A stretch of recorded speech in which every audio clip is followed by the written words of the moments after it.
Bismillahirrahmanirrahim. Alhamdulillahirabbil alamin. Wa bihi nasta'in ala umuri dunya waddin. Wassalatu wassalamu ala asyrafil anbiya wal mursalin sayyidina Muhammadin wa ala alihi wa sahbihi ajma'in. Qala al-musannif al-imam Abu Hamid al-Ghazali rahimahullah wa nafa'ana bi ulumih.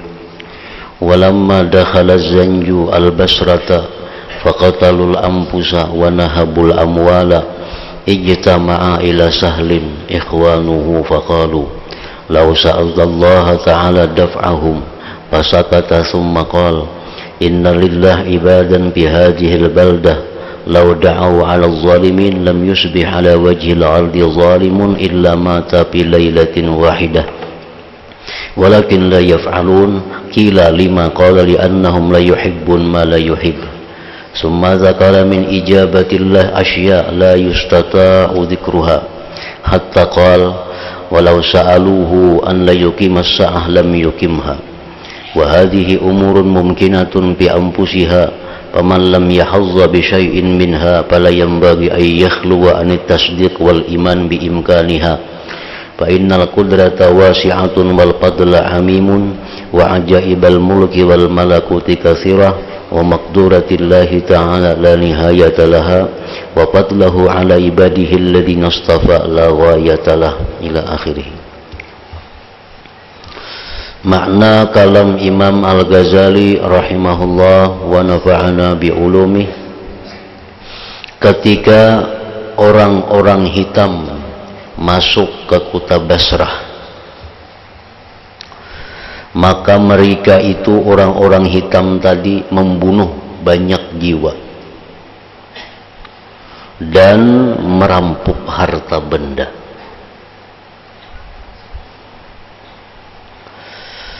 Maka berkumpullah teman-teman Sahal kepadanya, lalu berkata, alangkah baiknya jikalau kamu meminta kepada Allah Ta'ala untuk menolak mereka. Nah, kota Basrah dimasuki gerombolan, yang mana gerombolan itu membunuh banyak orang di Basrah itu, merampok harta-harta mereka, memperkosa perempuan-perempuan mereka.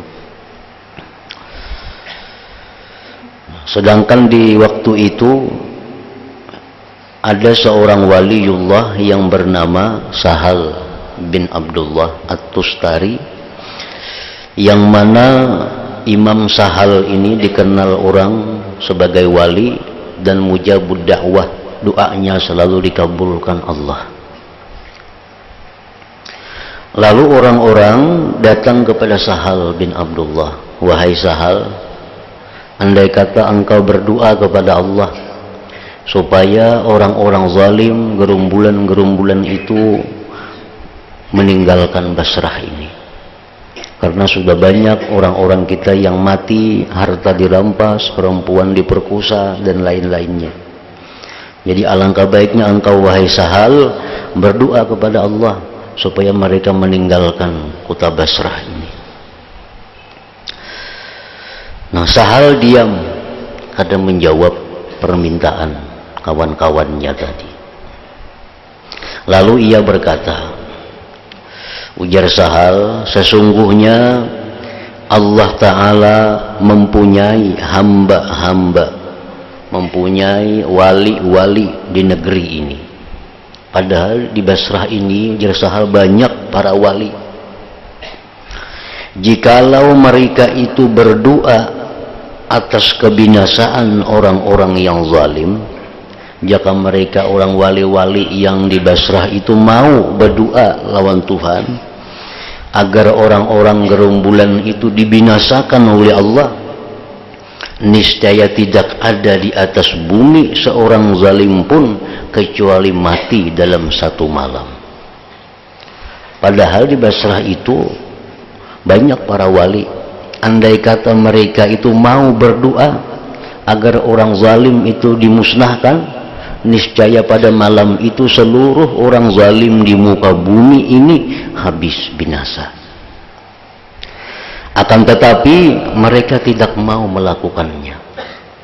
Tetapi wali-wali itu kadang mau berdoa kepada Allah agar perampok-perampok itu dijauhkan, agar gerombolan-gerombolan itu meninggalkan Basrah. Mereka kadang mau berdoa. Jakanya inya hakun berdoa ujar sahal kadang alih. Akan tetapi mereka tidak mau melakukannya. Seseorang bertanya kepadanya sahal, mengapa? Kenapa kada hakun berdoa? Orang kita banyak nang mati, harta dirampas, wanita-wanita dibunuh, diperkosa. Ya berdoa apa ngelawan Tuhan supaya bulikan perampok itu. Sahal menjawab, karena mereka tidak menyukai apa yang tidak disukai olehnya Allah Subhanahu wa ta'ala. Artinya para wali itu mereka berdoa kepada Allah kalau sudah ada isyarat dari Allah untuk berdoa. Nah, si wali-wali itu mereka akan berdoa kepada Allah kalau ada isyarat, ada petunjuk dari Allah untuk berdoa. Selama tidak ada isyarat dari Allah untuk berdoa, mereka tidak akan berdoa. Dan mereka pasti akan mengetahui apa hikmah yang terjadi di belakang kejadian-kejadian itu.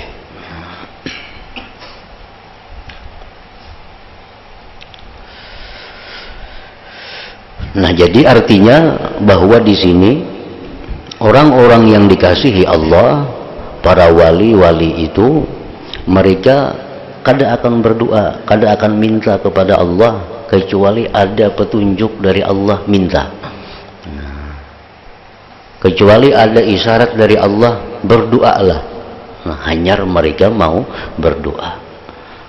Walaupun itu musibah, walaupun itu bencana, apapun, selama belum ada isyarat petunjuk dari Allah untuk berdoa, nah, mereka kada akan berdoa, kada akan minta dikeluarkan dari musibah, dari bencana itu.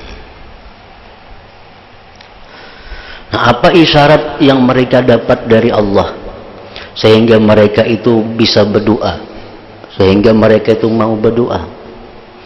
Nah, isyarat yang diberikan Allah kepada mereka itu untuk berdoa artinya bahwa doa mereka itu kada bertentangan dengan apa yang ditakdirkan oleh Allah Subhanahu wa ta'ala. Nah, apabila yang mereka kehendaki itu kada sesuai dengan apa yang ditakdirkan oleh Allah pada masa dahulu, pada masa azali, Allah kada akan memberikan isyarat kepada mereka untuk minta kepada Allah.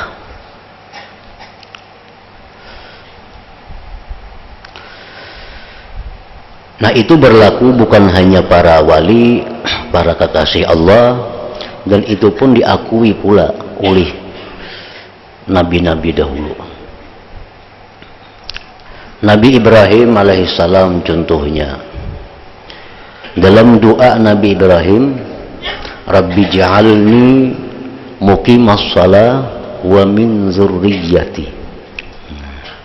Itu doa Nabi Ibrahim. Rabbi ja'alni muqimas shalah wa min zurriyyati. Artinya, ya Allah, jadikanlah aku mendirikan sembahyang. Jadikanlah aku orang yang mendirikan sembahyang, wa min zurriyyati, dan sebagian dari zuriat-zuriatku. Nah, kenapa Nabi Ibrahim kadang minta kepada Allah agar seluruh zuriatnya itu mendirikan salat? Karena Nabi Ibrahim sudah tahu bahwa ketetapan Allah, takdir Allah yang mendirikan salat itu hanya sebagian dari zuriat Nabi Ibrahim. Maka beliau kada akan minta sesuatu yang berlawanan dengan apa yang ditakdirkan oleh Allah Subhanahu wa ta'ala. Nah, orang-orang yang waliullah itu mereka mendapatkan keterbukaan dari Allah, atau istilahnya mukasyafah atau kasyaf ngarannya, dibukakan oleh Allah. tentang sebagian daripada takdir yang akan terjadi. Nah, mereka bisa mengetahui bahwa pada malam ini akan kejadian ini. Itu takdir dari Allah. Nah, mereka kadang akan berdoa kepada Allah untuk melawan takdir itu.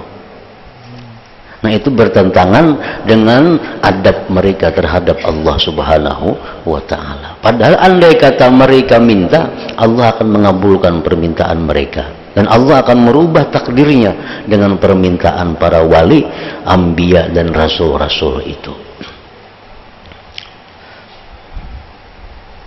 Jadi artinya sebelum mereka itu berdoa, sebelum minta lawan Allah, mereka itu kalau bisa melihat dahulu nang diminta ini apakah sesuai dengan takdir atau kada.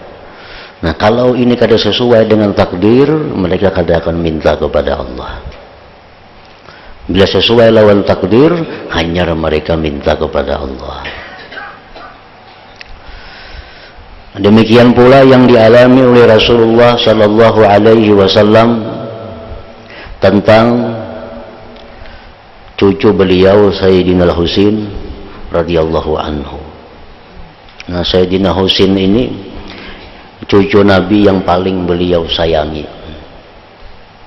Sampai-sampai Nabi di rumah Sidin, bila mendengar ada tangisnya Husain, Nabi turun. Nah, mendatangi ke rumah Siti Fatimah radhiyallahu anha. Lalu ujar Nabi, "Ya Fatimah, alam ta'lami anna buka'ahu yu'zini." Wahai Fatimah, engkau tidak tahukah bahwa tangisan Husain itu menyakiti hatiku? Nah, itu bagaimana kasih sayangnya Nabi kepada Sayyidina Husain radhiyallahu anhu. Nah, pada suatu hari Nabi kita ma'asuh menimang Sayyidina Husain ini. Menimang Sayyidina Husain. Lalu tiba-tiba Nabi kita menangis. Waktu menimang Sayyidina Husain itu menangis. Fa'iza aynahu tadma'an. Tiba-tiba air mata Sayyidina keluar. Keluarga beliau berkata, "Apa yang membuat engkau menangis, wahai Rasulullah? Sedangkan di tangan engkau, di asuhan engkau, cucu engkau yang engkau cintai." Nah, ujar Nabi, "Tadi Jibril datang kepadaku." Ujar Jibril, "Wahai Muhammad, atuhibbu? Adakah engkau cinta kepada Husain?" Qala na'am, ya. Ujar Nabi, "Aku cinta kepada Husain." "Ada apa?" Ujar Nabi kita, "Sayaktuluhu ummatuka pitafil Irak." Itu Husain satu saat nanti akan dibunuh oleh umat engkau di pesisir kota Irak, di pesisir negeri Irak itu. Jadi Nabi sudah mengetahui bahwa cucu beliau yang Sayyidina sangat cintai ini akan dibunuh oleh umat beliau di pesisir tepi laut di negeri Irak. Nah, kenapa Nabi kada minta kepada Allah bahwa dilindungi cucu beliau yang sampai dibunuh? Padahal Nabi andai kata minta kepada Allah, pasti Allah akan melindungi Sayyidina Husain daripada dibunuh orang. Tapi Nabi kita kada minta kepada Allah agar Sayyidina Husain itu dilindungi, dipelihara daripada pembunuhan. Nah, apa yang terjadi memang demikian. Begitu Sayyidina Husain dewasa, akhirnya beliau dibunuh tepat di tempat yang dikatakan oleh Jibril alaihi salam itu. Nah, jadi di sini pelajarannya bahwa Nabi kita kadang minta kepada Allah selama belum ada isyarat, belum ada petunjuk dari Allah untuk meminta itu. Walaupun itu adalah untuk keselamatan cucu beliau yang paling Sidin sayangi. Padahal andai kata Nabi minta, pasti Allah akan mengabulkan permintaan Nabi itu. Nah, demikian lagi contohnya dalam perang Uhud. Nah, perang Uhud itu peperangan yang mana kita kalah. Dan banyak tokoh-tokoh Islam yang gugur. Sayyidina Hamzah, Abdullah bin Jahsin, Mus'ab bin Umair, banyak panglima-panglima yang gugur dalam perang Uhud itu. Nah, padahal Nabi sudah mengetahui bagaimana kejadian Uhud itu akhirnya, bagaimana Nabi sudah tahu. Tapi beliau kada minta kepada Allah agar perang Uhud itu kemenangan bagi kaum muslimin. Kenapa Nabi kada minta kepada Allah? Karena kada ada petunjuk, kada ada isyarat dari Allah untuk minta kemenangan dalam perang Uhud itu. Nah, lain hal dengan perang Badar. Nah, perang Badar itu memang Nabi kita diberi isyarat oleh Allah untuk minta kemenangan kepada Allah. Sehingga dengan orang beberapa ratus, musuh beberapa ribu, umat Islam menang. Karena Nabi kita meminta kepada Allah agar dimenangkan dalam perang Badar itu. Nah, jadi itu sunnah para nabi, sunnah para rasul, sunnah para aulia-aulia, bahwa mereka tidak akan minta kepada Allah sebelum mereka mengetahui bahwa yang mereka minta itu memang dicintai oleh Allah Subhanahu wa Ta'ala. Nah, seperti demikian juga halnya yang terjadi di Irak tadi, Basrah tadi. Perampok datangan menyerang kota Basrah, membunuh, merampok, memperkosa, padahal kada sedikit wali-wali di Basrah itu, kada sedikit kubur-kubur aulia di sana. Kenapa mereka kada minta agar dihindarkan dari musibah itu? Karena mereka kada akan minta kepada Allah kecuali yang Allah cintai, kecuali yang Allah suruh minta. Hanya mereka minta kepada Allah Subhanahu wa Ta'ala. Kemudian sahal menyebutkan dari apa yang diperkenankan oleh Allah akan beberapa perkara di mana ia tidak sanggup untuk menyebutkan semuanya. Padahal doa-doa para wali itu banyak yang dikabulkan oleh Allah. Contoh-contohnya disebutkan oleh sahal. Ada orang wali minta supaya matahari ditahan, jangan tinggalan dulu, ada yang ditunggu lagi, matahari berhenti dari perputarannya. Ada yang minta si fulan yang mestinya mati hari ini ditunda umurnya sampai 20-30 tahun, bisa terjadi. Sebenarnya kalau para wali itu minta, doa mereka dikabulkan oleh Allah. Tapi karena adab mereka kepada Allah, mereka kada akan minta kecuali memang dari Allah, bukan dari nafsu atau diri mereka.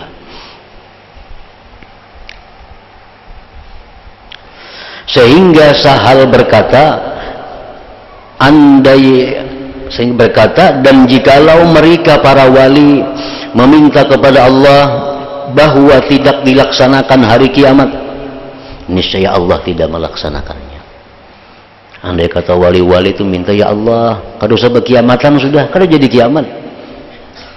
Nah, cuma permintaan mereka seperti itu tidak disukai oleh Allah, karena Allah sudah menentukan kiamat itu pasti akan terjadi. Jadi kalau minta yang lain-lain lebih inting lagi, kiamat kada jadi kiamat.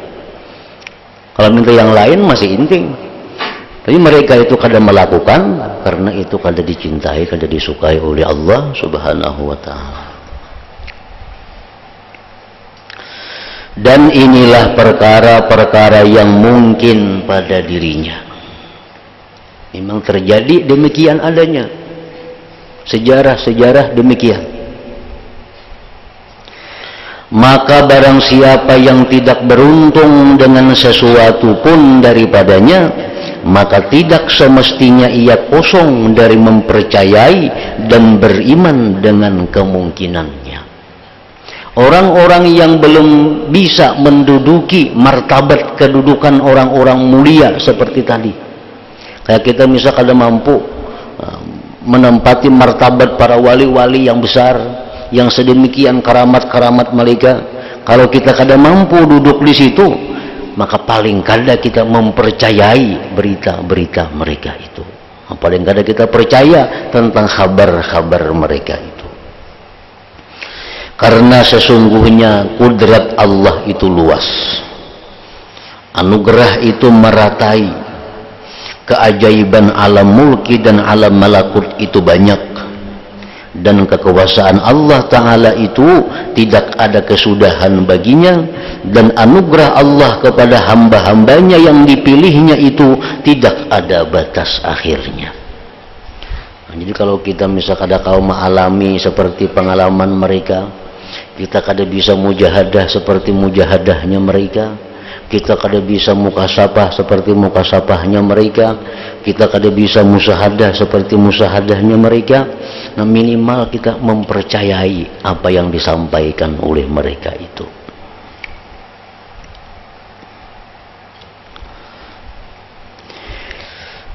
Oleh karena itulah Abu Yazid berkata, jikalau Allah memberikan kepadamu munajatnya Musa, rohnya Isa, dan kekhalilan Ibrahim, maka carilah apa yang dibalik itu. Sesungguhnya di sisinya Allah kekuasaan yang melebihi itu berlipat ganda. Artinya andai kata kita sudah diberi Allah kedudukan martabat seperti martabatnya Nabi Isa, seperti martabatnya Nabi Ibrahim, martabat yang lain-lainnya diberi Allah, tetap kita disuruh minta kepada Allah agar ditinggikan lagi martabat itu, karena martabat itu kada ada kesudahannya di sisi Allah Subhanahu wa ta'ala. Jangan merasa puas dengan apa yang diberikan Allah kepada kita, baik itu ibadah zahir atau ibadah batin. Jangan merasa puas, karena yang lebih luas daripada itu masih tersedia di sisi Allah Subhanahu wa ta'ala.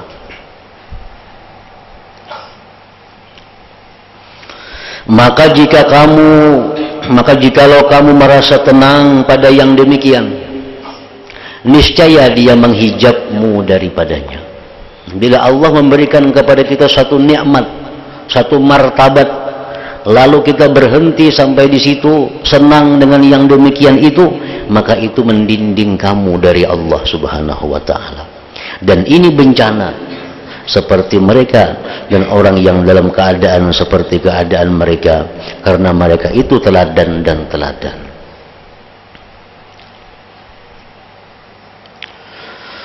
Sebagian orang yang arifin berkata, diperlihatkan kepadaku 40 bidadari. Nah, ini kisah mereka yang sudah dapat mukasabah, terbuka hijab dari Allah, sehingga dia bisa melihat alam malakut. Alam malakut itu macam surga, itu alam malakut, neraka alam malakut, barzah termasuk bagian alam malakut. Kita melihat bidadari itu bagian dari alam malakut ngarannya, bukan alam mulki wasyahada.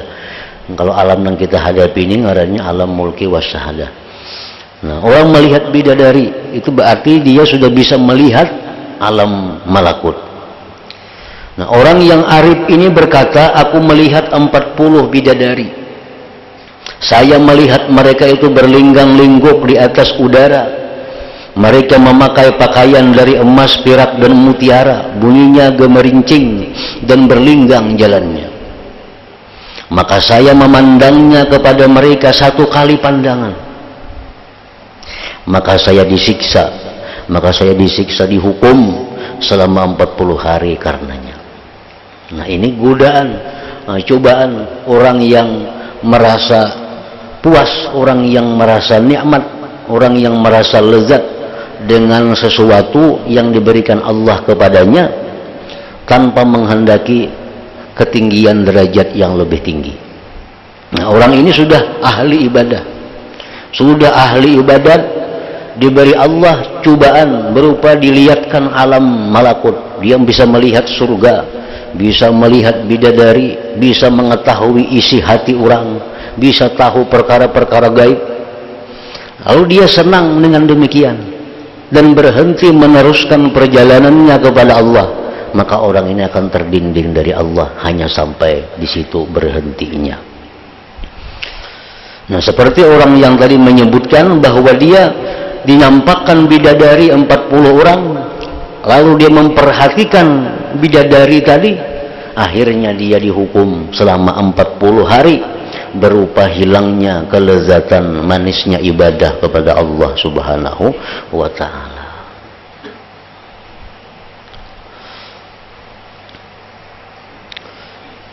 Orang yang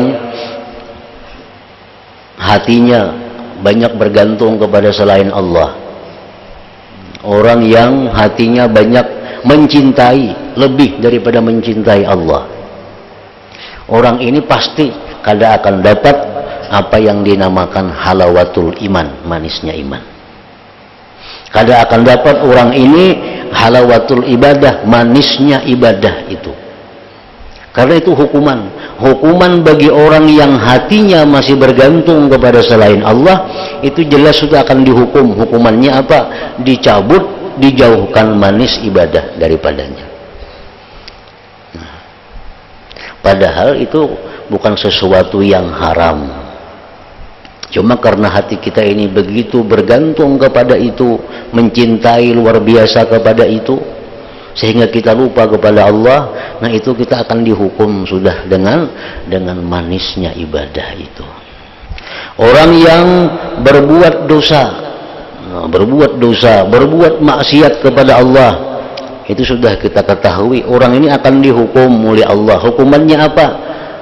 Bisa kada diberi Allah taufik untuk beribadah. Itu secara nampak zahir orang suka melakukan haram, berkata yang haram, melihat yang haram. Ini orang kada akan bisa untuk melakukan ibadah-ibadah yang afdal, ibadah-ibadah yang mulia. Karena itu perkara-perkara nang haram. Kalau orang yang suka memperbuat nang makruh-makruh, walaupun inyak bisa beribadah, tapi inyak kada akan diberi kehusuan dalam ibadah itu, karena masih suka berbuat yang makruh. Nah, jadi kalau orang suka berbuat yang haram, beribadah pun berat, apalagi khusyuk, apalagi manis. Nah, kalau orang suka berbuat makruh, beribadah bisa mudah, tapi kada diberi kekhusyuan ibadah itu. Nah, orang yang berbuat yang haram sudah dijauhkannya, yang makruh dijauhkannya, tinggal lagi orang ini suka berbuat yang sia-sia, yang lalai kepada Allah. Nah, dia bisa melakukan ibadah, bisa khusyuk, tapi kada dapat manisnya ibadah itu. Nah, seperti orang arifin tadi berkata, suatu hari aku dinampakkan bidadari, maka aku terpesona melihat bidadari itu. Akhirnya aku dihukum 40 hari kehilangan manisnya ibadah kepada Allah Subhanahu wa ta'ala.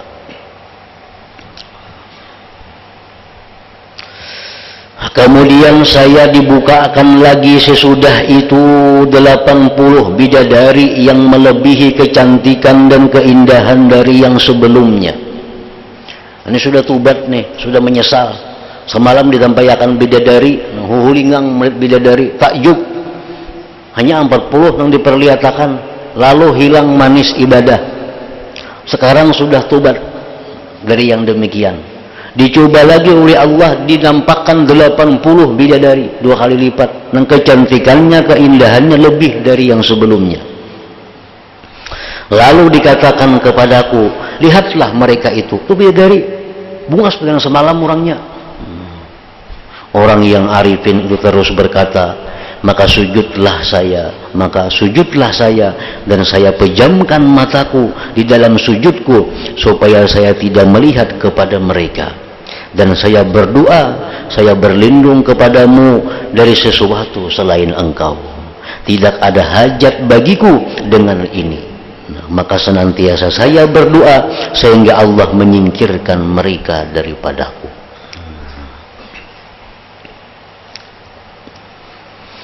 Maka contoh-contoh muka syafah ini dibukakan.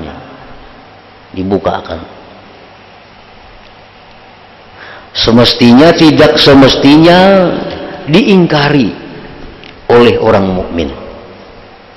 Mesti jangan diingkari, jangan kada dipercayai, karena bangkrutnya untuk mendapatkan yang seperti itu. Arti bangkrutnya itu karena dia tidak mendapatkan seperti itu. Karena dia kada mendapatkan seperti itu, hendaknya dia jangan mengingkari kepada orang yang mendapatkan itu. Misal sama-sama beribadah nih, sama-sama beribadah, sama-sama berzikir. Lalu jarang kawan, aku tadi ada melihat orang berjubah masuk ke sini, buas orangnya. Mbak ada, aku udah melihat. Nah, ya jangan mengingkari itu, karena seorang mungkin kada melihat, kawan bisa melihat. Nah, tidak sepantasnya orang mukmin itu mengingkari apa-apa yang terjadi bagi seorang mukmin lainnya daripada hal yang disebut dengan keterbukaan perkara-perkara yang gaib tadi. Maka jikalau setiap orang tidak beriman melainkan dengan sesuatu yang ia menyaksikannya dari dirinya yang zalim dan dari hatinya yang keras, niscaya sempitlah jalan iman atasnya. Amun inya mengukur kepercayaan itu dengan ukuran dirinya, inya mengukur lawan ukuran dirinya seorang, nah, sempitlah bagi orang itu jalannya iman. Ini ukurannya asalnya orang tuh kayak inya semua. Nah, ada orang melihat dong, percaya. Buktinya aku juga kada melihat. Seorang jadi ukurannya. Nah, padahal seorang ini orangnya zalim, hatinya keras, tentu kada sama dengan kawan yang diberi Allah anugerah berupa mukasyafah, keterbukaan tadi. Bahkan ini adalah keadaan-keadaan yang timbul setelah melampaui rintangan-rintangan dan telah memperoleh makam-makam yang baik. Orang yang diberi Allah mukasyafah itu orang yang sudah berhasil melalui rintangan-rintangan dalam perjalanannya untuk ma'rifat kepada Allah itu.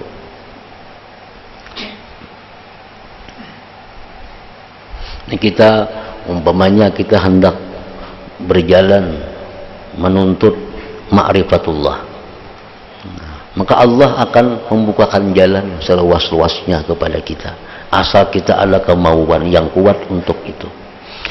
Nah, dalam perjalanan ini pasti akan dilalui cobaan-cobaan, halangan-halangan untuk sampai ke tempat yang kita maksud itu. Apa yang diberikan Allah halangan-halangan kepada kita? Satu, bisa diberi Tuhan dahulu halangan itu berupa kepakiran, kemiskinan. Ini orang ini hendak jadi kekasihnya Allah, hendak jadi orang yang dekat lawan Allah, lalu nya beribadah lawan Tuhan, menghindari nang haram, menjauhi nang makruh, ibadah bewiritnya banyak. Nah, orang ini pasti akan dicoba oleh Allah. Apa cobaannya? Macam-macam. Namun yang pasti cobaan itu ada berupa kepakiran, kemiskinan. Nah, hanyar mulai umpat mengaji, hanyar mulai umpat bewirit, hanya mempunyai umpat yang kayak orang berbuat baik, sudah macam-macam hilangan. Harta di sini hilang, harta yang di sana diambil orang. Nang kada musinya binatang ternak mati-matian.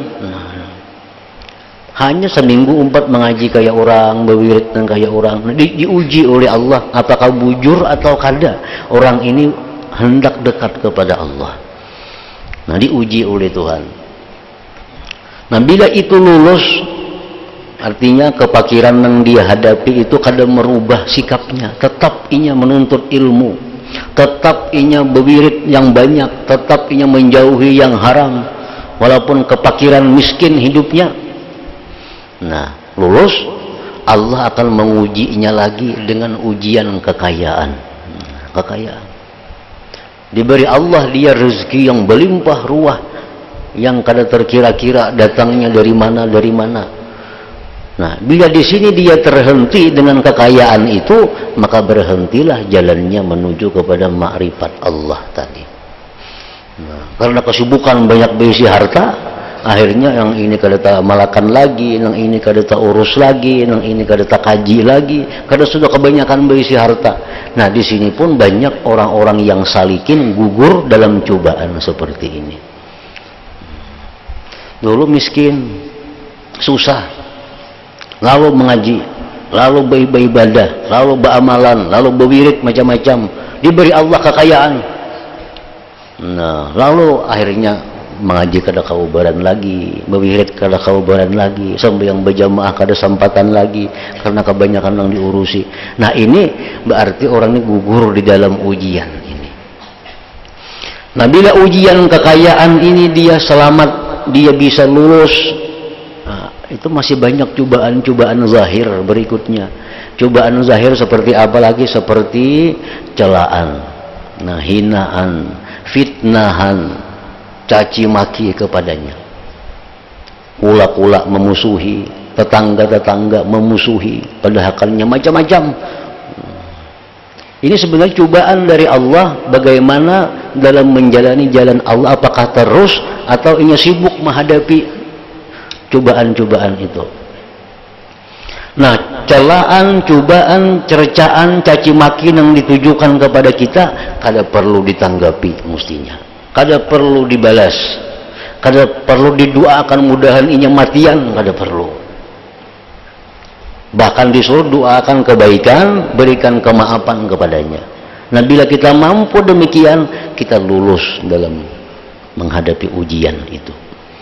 Nah, jadi orang mencela, mencaci maki, menghina, kada di urusan, kada perlu dilayani, kada perlu ditanggapi, kada perlu dibalas,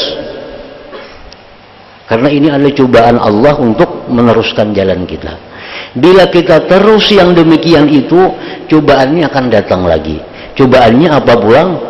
Orang dulu yang mencela kita sekarang memuji kita, orang dulu memusuhi kita sekarang jadi mencintai kita, orang dulu yang menjauh kita datang kepada kita, orang semuaan memuji, menyanjung, menghormati kepada kita. Nah, ini cobaan juga. Bila dia larut dengan demikian, sibuk dengan banyaknya urusan-urusan penggemar-penggemarnya yang datang kepadanya, nah akhirnya ini melumpuhkan jalannya kepada ma'rifat Allah Subhanahu wa ta'ala. Nah, ini ngarannya ujian-ujian yang dimasukkan dalam ujian babak yang pertama seorang yang menuju jalan Allah itu, karena ini dianggap masih ujian zahir ngarannya, ini masih inting. Nah, bila ini lulus lagi, Allah memberi pulang ujian berupa sedikit dibuka Allah pintu mukasyafah tadi. Nah, hanya itu masuk ke ujian yang sedikit lebih berat lagi. Diperlihatkan Tuhannya bidadari, walaupun tangannya hanyar. Nah, diperlihatkan surga, gerbangnya hanyar, diperlihatkan. Nah, bila orang ini senang dengan demikian, dia merasa puas dengan apa yang dihasilkan ini, nah dia akan terhenti daripada jalan ma'rifatullah itu.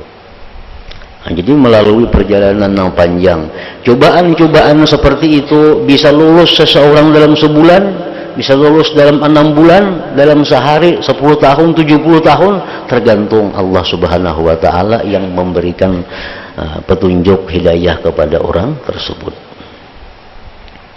Nah, itu yang disebut ngarannya setelah melampaui rintangan-rintangan dan telah memperoleh makam-makam yang banyak, yang sekurang-kurangnya adalah ikhlas dan mengeluarkan bagian-bagian nafsu dan memandang makhluk dari semua amal perbuatan, baik yang zahir maupun yang batin. Kemudian menyembunyikan yang demikian dari makhluk dengan menutup halnya. Nah, kalau kita diberi Allah cobaan-cobaan seperti tadi, lalu kita sudah berhasil melampauinya, nah maka itu hendaknya disembunyikan daripada makhluk, kada perlu diceritakan, kada perlu dikisahkan, sehingga tinggallah dibintingi dengan binting khumul, tidak dikenal, tidak diketahui orang. Maka inilah permulaan suluk perjalanan mereka dan sekurang-kurang makam mereka. Dan itulah yang paling sukar didapat pada manusia yang bertakwa tadi. Dan sesudah pembersihan hati dari kotoran berpaling kepada makhluk, maka melimpahlah padanya cahaya yakin dan terbukalah baginya pokok-pokok kebenaran. Dan mengingkari yang demikian dengan tanpa percobaan dan menjalani jalan itu berlaku sebagaimana berlakunya orang yang mengingkari terbuka gambar pada besi. Orang yang kada suah menjalani jalan itu,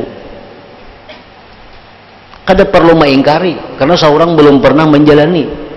Ini ujian pertama sudah dilaluinya, ujian yang kedua dilaluinya, sampai yang ke-5 ke-6 ujian Tuhan dilaluinya. Lalu ini mengisahkan hal-hal yang didapatnya Kita yang belum menjalani jangan mengingkari, karena kita belum suah menjalani kayak jalaninya. Sebagaimana orang yang mengingkari terbuka gambar pada besi. Kita ini diberi orang 2 putung besi. Kawan kita seputung besi, kita seputung besi. 2-3 bulan kemudian ujar kita lawan kawan, besi na ampun kutu, aku kawa beceramin di situ. Ujar kawan kita nih, besi na ampun ku semalam tuh aku kawa beceramin di situ kelihatan. Nah, ujar saya kong bakal mau wasi itu kawa beceramin kadep mana kalau kelihatan. Nah, sekalinya ampun kawan nih begitu diberinya besi, nah dibersihinya besinya itu, dihimpalasnya, dilicini sampai mengkilap sehingga kawa becermin di besi itu. Nah, saya kungni diberi besi, andak di bawah tanah di mana dia andak kalau tahu lagi betager wasinya jangan kan beceramin. Nah, jadi amun belum maasah belum mehimpalas jangan mengingkari ampun orang yang sudah behimpalas itu artinya.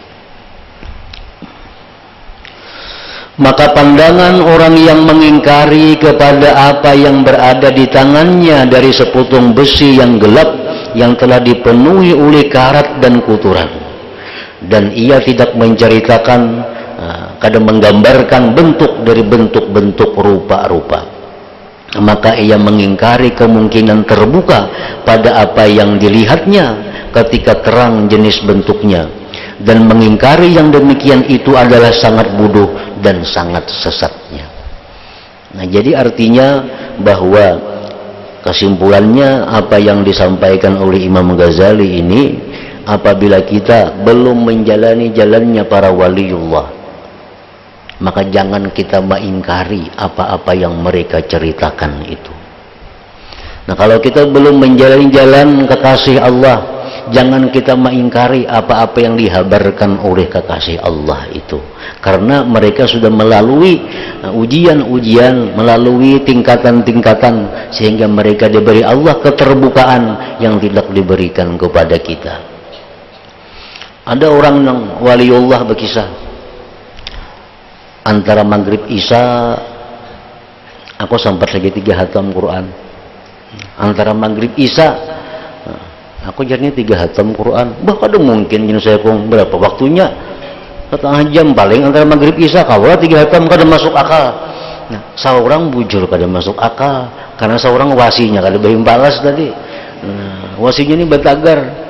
Nah, ampun kawan kita ini bujur, inya melalui latihan-latihan diberi Allah karamat berupa tayyuz zaman. Tungarannya karamat tayyuz zaman. Tayyuz zaman ini sesuatu yang banyak bisa dilakukan dalam waktu singkat. Nah, itu karamat yang diberikan Allah kepada para wali. Nah, itu bisa terjadi kepada dirinya. Jadi kalau kita kadang mendapatkan yang seperti ini dapatkan, minimal kita percaya dengan apa yang ia dapatkan itu. Nah, bila kita percaya dengan demikian, kita akan dapat berkah dari karamat yang ia dapatkan itu. Orang berkaramat mengisahkan ini, kita percaya, kita dapat berkahnya. Nah, kita kada percaya, kada dapat berkahnya. Dan untungnya kada ada juga kada percaya. Nah, jadi ini yang dimaksud oleh Imam Ghazali, bahwa kita kalau kada dapat apa yang mereka dapatkan, paling kada kita mempercayai dengan apa yang mereka sampaikan dari pengalaman-pengalaman yang mereka dapat dari Allah Subhanahu wa ta'ala. Nah, maka inilah hukum setiap orang yang mengingkari karamat para wali.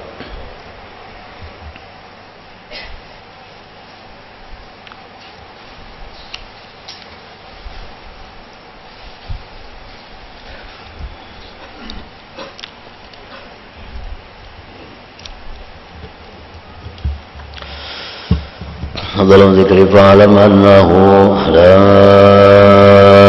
ilaha illallah Muhammadur Rasulullah, la ilaha illallah Muhammadur Rasulullah, la ilaha illallah Muhammadur Rasulullah, la ilaha illallah, la ilaha illallah, la ilaha illallah, la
فيا أيها الرجل منه شفاعة صلوا عليه وسلموا تسليما اللهم صل وسلم